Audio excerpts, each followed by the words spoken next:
सब्र का असल मतलब क्या है? सब्र का असल मतलब ये है कि गुस्सा आए तो रोक लें, कोई बुरा बोले तो जवाब न दे, मुश्किल आए तो अल्लाह पर भरोसा रखें। नबी करीम सल्लल्लाहु अलैहि वसल्लम ने फरमाया, जब कोई तुमसे लड़े तो कह दो मैं रोज़े में हूँ।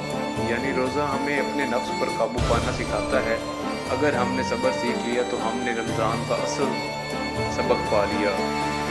शुक्र की हकीकत, हम रोज़ाना इफ्तार पर दस्तरखान देखते हैं, खजूर पानी खाना, लेकिन हमने कभी सोचा कि दुनिया में कितने लोग हैं जो सारा साल भी इतना खाना नहीं देखते।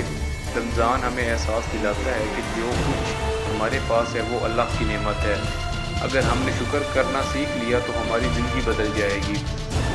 खुद इस्तहबाबी, 15वां रोज़ा हमें ये सोचने का मौका देता है कि क्या हमारी नमाज बेहतर हुई, क्या हमारा कुरान से ताल्लुक़ मजबूत हुआ, क्या हमने किसी को मुआफ़ किया। अगर नहीं तो अभी भी वक्त है, रमज़ान ख़त्म नहीं हुआ। अल्लाह के लिए सबको मुआफ़ कर दें, नमाज की पाबंदी करें, रोज़ाना कुरान पाक की तिलावत करें, दिल से कीना हसद निकाल दें।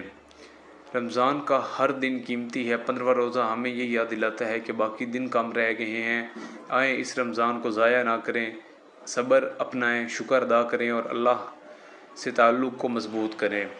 अल्लाह हमें सच्चा और हकीकी शुक्र नसीब फरमाए, हमारे रोज़े कबूल फरमाए। आमीन सुम्मा आमीन। मिलते हैं नेक्स्ट